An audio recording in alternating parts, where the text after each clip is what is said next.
La semaine qui s'annonce va être décisive et probablement explosive. Beaucoup parlent de bull trap, c'est ce qu'on va essayer de décortiquer ensemble. Alors prêt, c'est parti.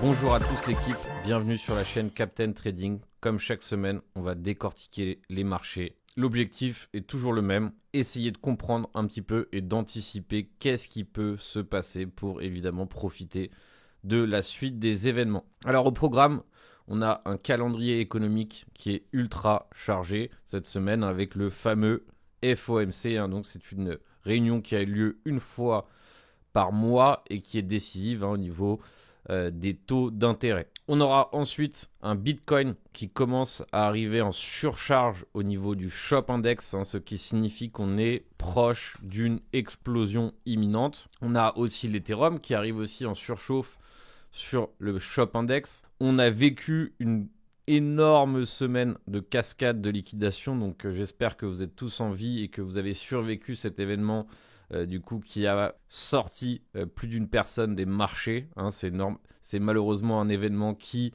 devait et qui aura lieu constamment.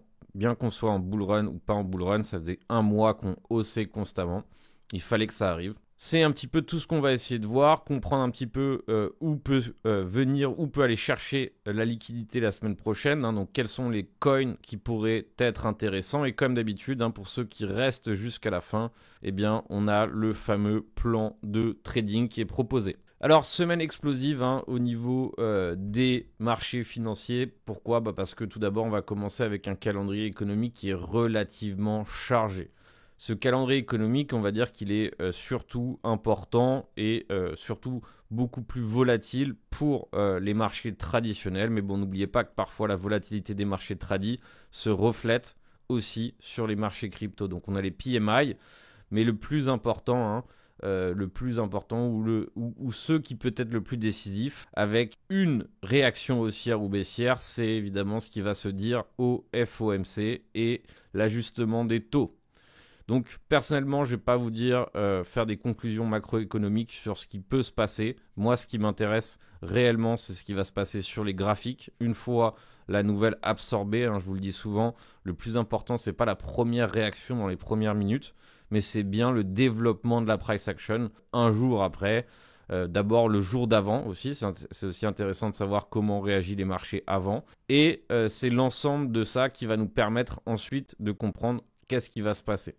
Alors, beaucoup de gens parlent d'une correction imminente, parlent d'un top de marché, parlent d'un bull trap. Alors, on va essayer d'abord d'expliquer qu'est-ce qu'un bull trap. Et le bull trap, en fait, c'est un phénomène qui est arrivé et qui arrive très souvent lorsqu'on a une énorme hausse, on a une correction et s'ensuit une baisse juste après cette fausse hausse. Donc, c'est ce qu'on appelle un bull trap. Un bull trap, c'est fait pour que derrière, une majorité de participants se retrouvent en fait à acheter un faux mouvement haussier. Donc ce que je vais faire ici, c'est qu'on va se rejoindre avec le Bitcoin et on va se prendre le Bitcoin sur Coinbase. Coinbase, rien de mieux que Coinbase. Pourquoi ? Parce que vous le savez, comme il y a pas mal de capitaux américains en ce moment, donc c'est pas mal de s'en servir pour faire notre analyse. Alors le bull trap, on peut avoir des exemples et on va en trouver, mais en gros, c'est arrivé, on va dire, très fréquemment d'avoir des fameux bull trap, surtout après des corrections et surtout au moment des fêtes. D'accord ? C'est très fréquent, ça arrive fréquemment et c'est pour ça qu'actuellement les gens ont peur d'un fameux bull trap. Par exemple ici, voilà, on a un super exemple de bull trap ici en 2019. Donc on a eu une énorme hausse sans précédent, on est passé de 7 000 à 13 000, voire 14 000. On a eu un creux, un sommet, un creux en dessous du précédent, donc on a commencé à devenir volatile, on a commencé à dessiner des corrections relativement importantes, et on a ce dernier mouvement haussier, ici, vous voyez, qui est impulsif, qui est fort, qui est puissant, et qui se solde par une baisse. Donc ça, c'est un classique bull trap, c'est-à-dire c'est une dernière jambe haussière avant une correction. Donc en fait, actuellement, beaucoup de gens, ou en tout cas ce que j'ai pu entendre à droite à gauche, c'est que on serait potentiellement actuellement sur un scénario bull trap. Alors, personnellement, j'ai du mal à y croire à 100% à ce scénario bull trap pour pas mal de raisons. Pourquoi ? Parce que ici, actuellement, selon moi, on est vraiment dans une price en conso serrée. C'est-à-dire qu'il y a très peu de volatilité. On n'est pas en train de perdre. Voilà, on n'est pas en train de faire une grosse correction massive. Non, on a juste perdu 11% ici, rattrapé ces 11%, et on continue de consolider de façon ultra serrée, et de plus en plus serrée. On peut même dessiner une figure chartiste qui nous aide à appuyer ce propos. Et pour l'instant, le prix n'arrive pas à chuter. Donc personnellement, je vois beaucoup plus le scénario d'une continuation haussière qui pourrait se solder par la suite par un bull trap. Alors ce scénario, je le dessine, je le prépare avec vous, et c'est un scénario que j'ai, on va dire, dessiné et qui fait partie de mes scénarios possibles pour la suite. Et ce scénario possible consisterait tout simplement en envoyant une jambe supplémentaire et en s'arrêtant net sur cette jambe supplémentaire, consolidation et pourquoi pas réintégration. Et dans ces cas-là, si vraiment on fait un scénario comme ça, là ça pourra être brutal et là on pourrait sans difficulté aller chercher pourquoi pas les 90 au minimum à nouveau. Donc ça, c'est un scénario que j'ai en tête. Je m'y prépare. Pourquoi ? Parce que c'est assez facile à mettre en place, à développer. Donc cette jambe, peu de gens y accèdent. Les gens finissent par se ruer sur le prix, sur le prix avec du levier. Et l'effet de surprise, lorsque on réintègre et on réintègre ici et qu'on fait ce qu'on appelle un faux breakout, et bien derrière, entraîne énormément de gens sur ce scénario et possible que beaucoup se fassent piéger et c'est là où on peut faire mal et aller chercher de la liquidité. Alors bien qu'on ait ce scénario, encore une fois c'est très important, bien qu'on ait ce scénario, ça n'empêcherait pas le prix par la suite de rebondir et de dessiner des plus hauts. Tout est possible. Moi ce qui est vraiment important, ou en tout cas ce que je prends du temps à faire avec vous, c'est un travail que je fais de mon côté, c'est de me préparer. Pourquoi se préparer à ça ?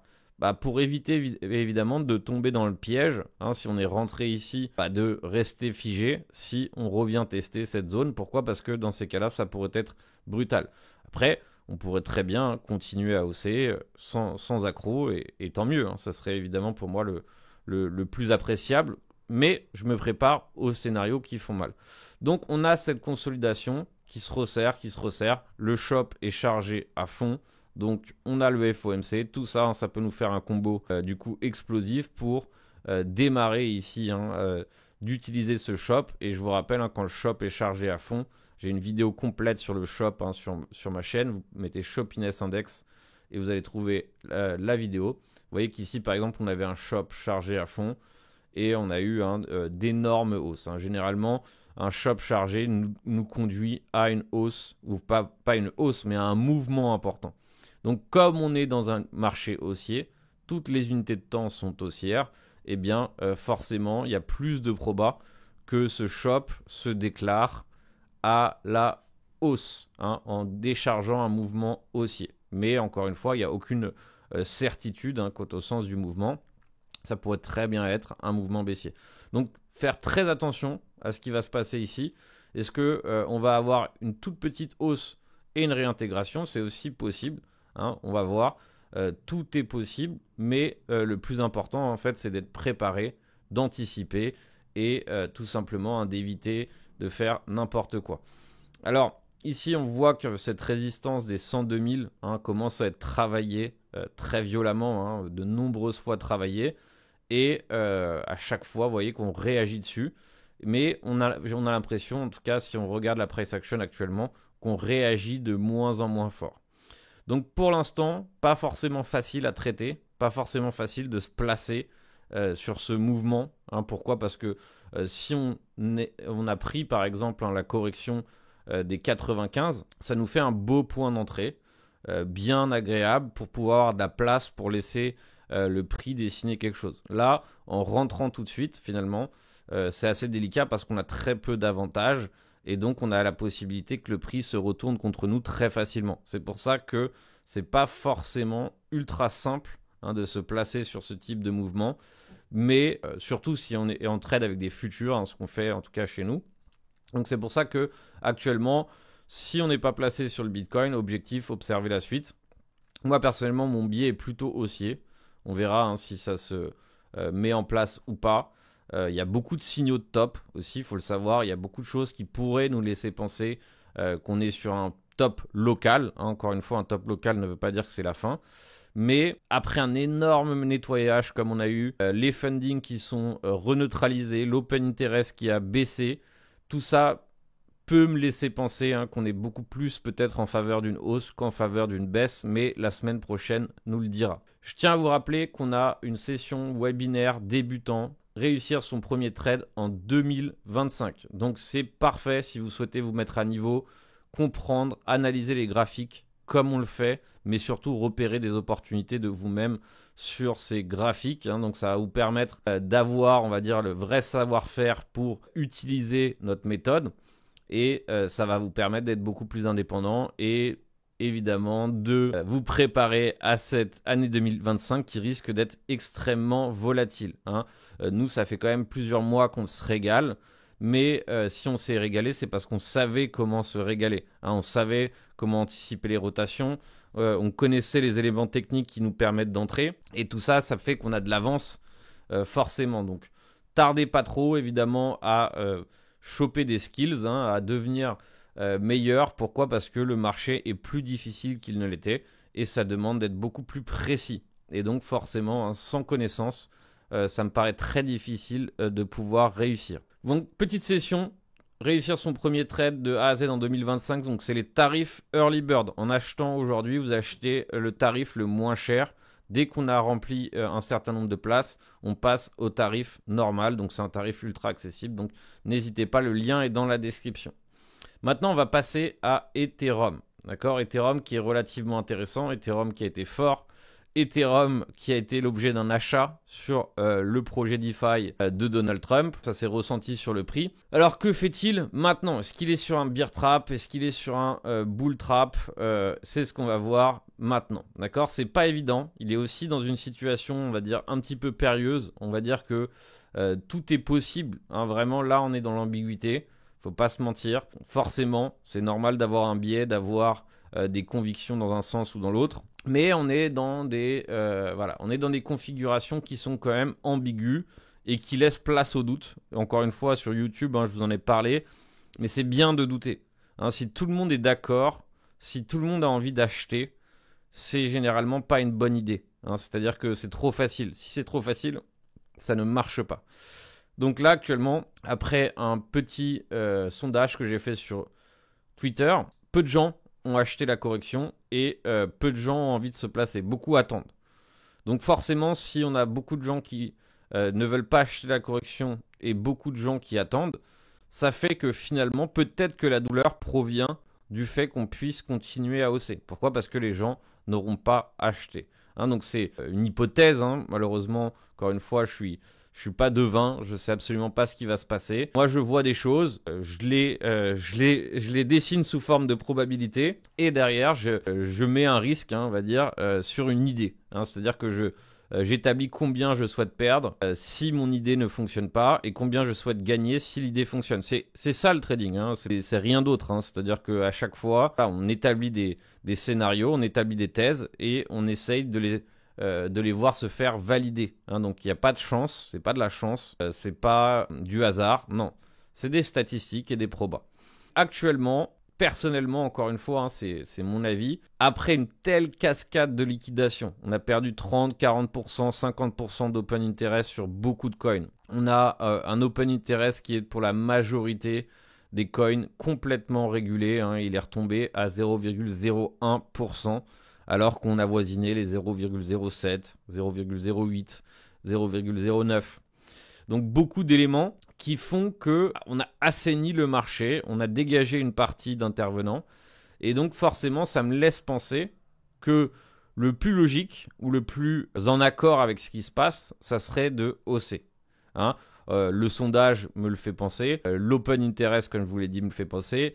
Plein de choses me font penser que normalement, je vise plutôt en faveur d'une hausse. Si c'était un bull trap, encore une fois, hein, ça peut encore l'être. Hein, on n'a encore aucune certitude que ça ne le soit pas. Hein, ça peut très bien être la montée agressive comme on a vu et la correction par la suite. Hein, c'est ce qu'on a vu sur le schéma précédent. En revanche, ici, ce qui est légèrement différent, ou en tout cas ce qui est plutôt rassurant, c'est qu'on est venu hausser, mais on n'a pas chuté rapidement par la suite. Là, on est en train de consolider. Le prix est en train de former un range parfaitement dessiné ici sur l'Ethereum, compris entre 3832 et 3986.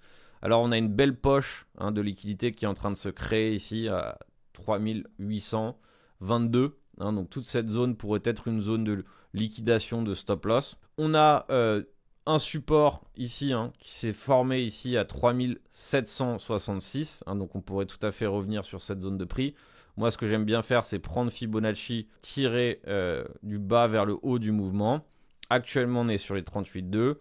Et pour moi, les meilleurs retracements, si on a un retracement profond, donc je doute qu'on en ait un, mais si on en a un, généralement se trouve entre les 61,8 et les 0,78,6, donc compris à peu près entre 3700 et 3630. En revanche, dans un marché solide, dans un marché tonique, dans un marché qui normalement a envie de continuer, on dessine ce qu'on appelle une consolidation serrée. Donc c'est exactement ce qui est en train de se produire actuellement.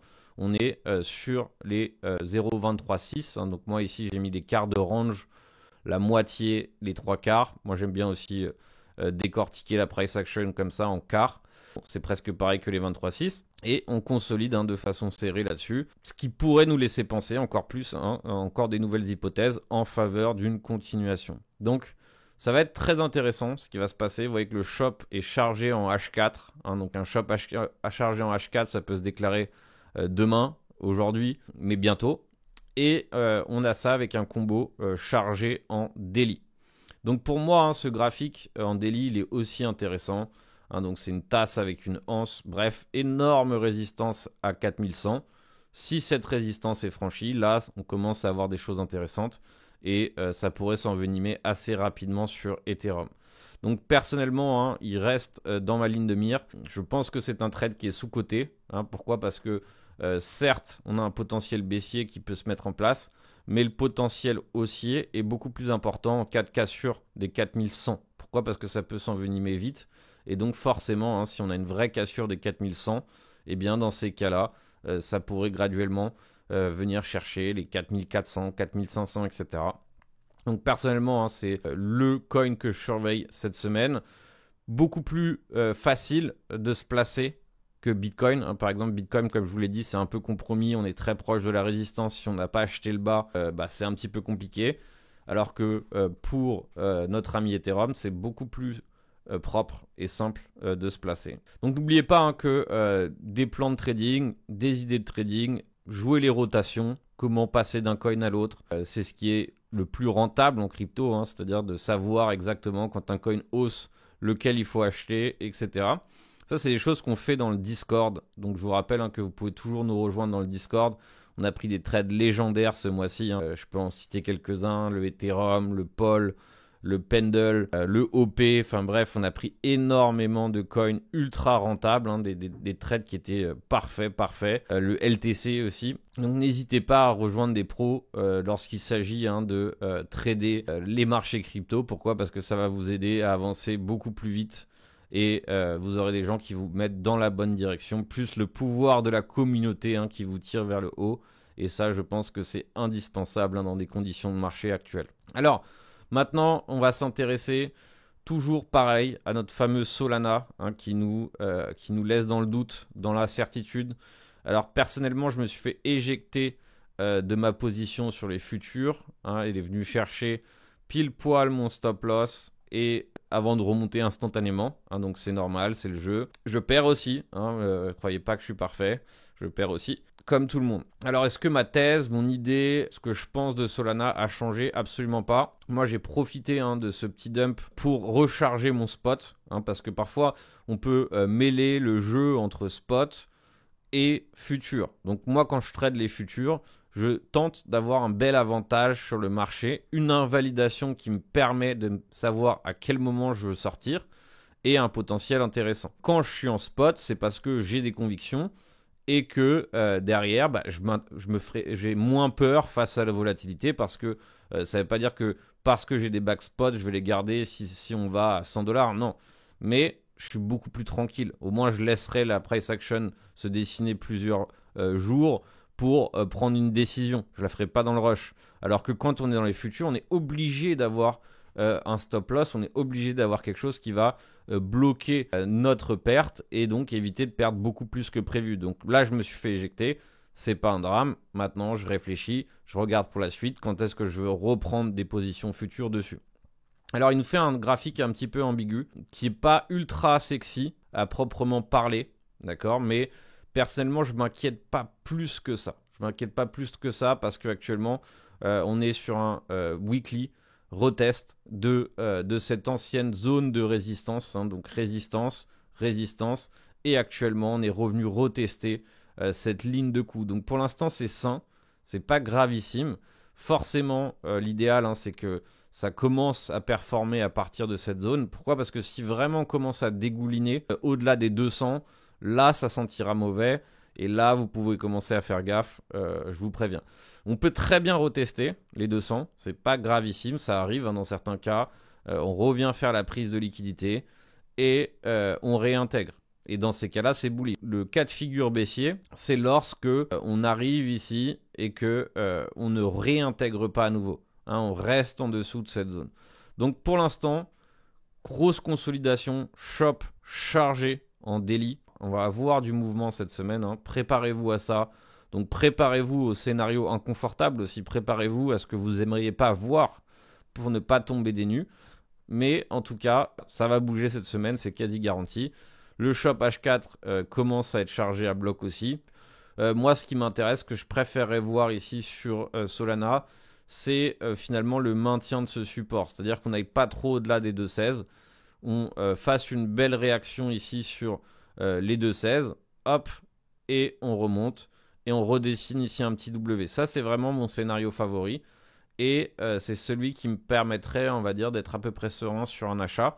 Mais vous voyez qu'ici, j'ai besoin d'informations de marché. Je ne peux pas le prendre tout de suite pour l'instant, tel qu'il est aujourd'hui. J'aimerais voir quelque chose se développer. Et c'est en fonction de ce que je vois que je vais prendre ou pas ce scénario. D'accord ? Donc très important. Pour l'instant, je le laisse un petit peu dans son jus. Je le laisse dormir.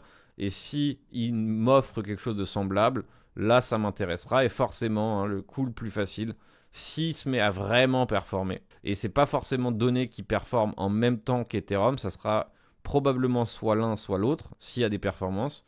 Donc c'est pour ça aussi qu'il faut être patient aussi et comprendre que si Ethereum est en train de bien performer, casser les 4000, je doute que Solana le fasse en même temps. Alors ça veut pas dire que c'est impossible, mais c'est pas le plus fréquent, c'est pas ce qu'il y a de plus sûr dans ce type de configuration. Bref, n'oubliez pas, lorsqu'un coin, une famille de coins hausse, toujours aller chercher l'écosystème parce que l'écosystème en profitera.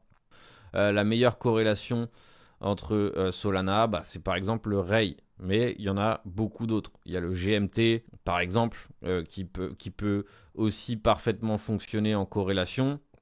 Donc voilà, on a plein d'éléments qui pourront nous aider à déterminer et comprendre lorsque le prix de Solana, s'il performe, eh bien, c'est là où il va falloir commencer aussi à faire des petites recherches et chercher des setups sur les coins de la même famille. Ça, c'est pour Solana. Donc, pareil, hein, j'ai toujours des convictions dessus. Je suis convaincu qu'il va performer. Hein, il a eu sa pause. Il a eu son moment ici où il s'est rechargé.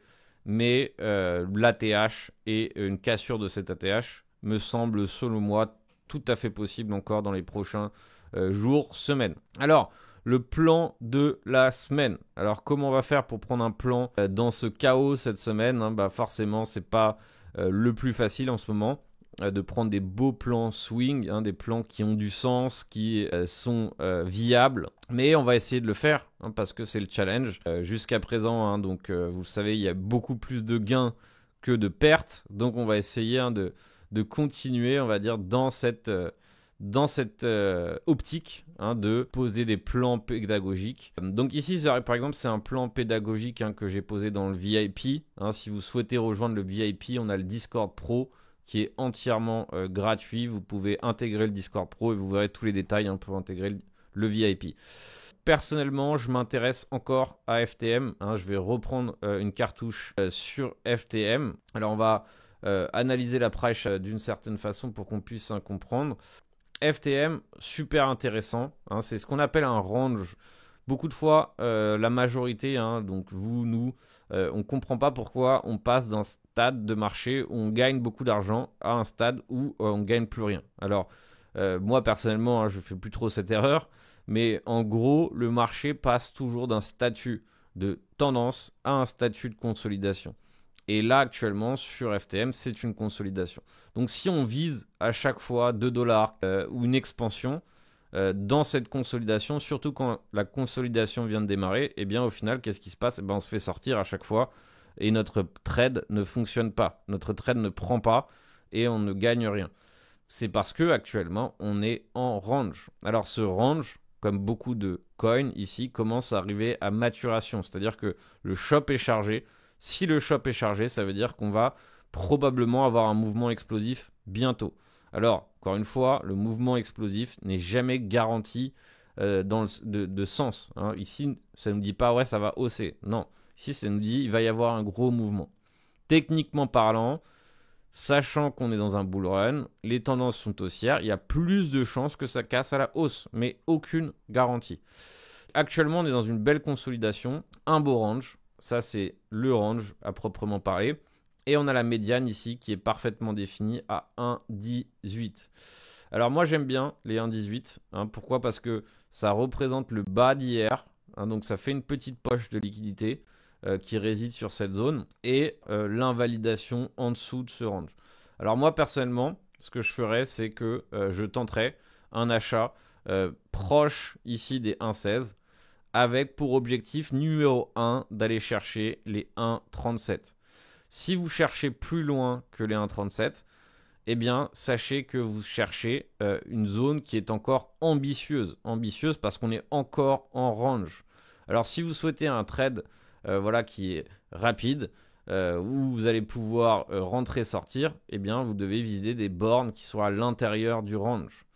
Personnellement, je vois, ou en tout cas j'estime que les probas qu'on puisse sortir de ce range sont élevés, étant donné le shop, d'où finalement, pourquoi pas, la possibilité d'avoir un TP ou un TP final aussi haut. D'accord ? On peut très bien, et moi c'est ce que je fais à chaque fois, je sors en plusieurs fois. Une première fois sur le sommet, une deuxième fois sur un niveau intermédiaire et une troisième fois plus haut.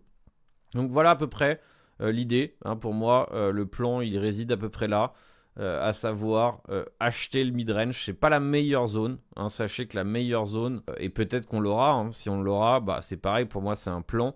Donc je reprendrai le même plan, mais différemment, je le reprendrai à ce niveau-là. C'est-à-dire que si on revient chercher les 1,03, eh bien pour moi, ça sera aussi le plan. D'accord ? Le plan, il sera le même, il n'aura pas changé. Est-ce qu'on peut aller chercher la poche de liquidité des 95 centimes à nouveau et hausser ? On peut aussi. Malheureusement, je vous le dis, la garantie n'existe absolument pas. Et si à ce moment-là, on revient chercher toute cette liquidité et que je me suis fait stopper une première fois, une deuxième fois, et peut-être une troisième fois, eh bien évidemment, je valorise si ça vaut la peine de prendre le plan ou pas. Mais c'est très important de ne pas rester figé. Ah, ça n'a pas marché, je fais rien, ça y est, c'est fini. Non, il faut arriver à être flexible. Il faut arriver à réagir et raisonner rapidement pour pouvoir anticiper le prochain mouvement, etc., etc. En tout cas, c'est notre objectif. Je vous laisse avec une vidéo de formation gratuite juste après celle-ci. Excellent dimanche à tous. Ciao, ciao l'équipe.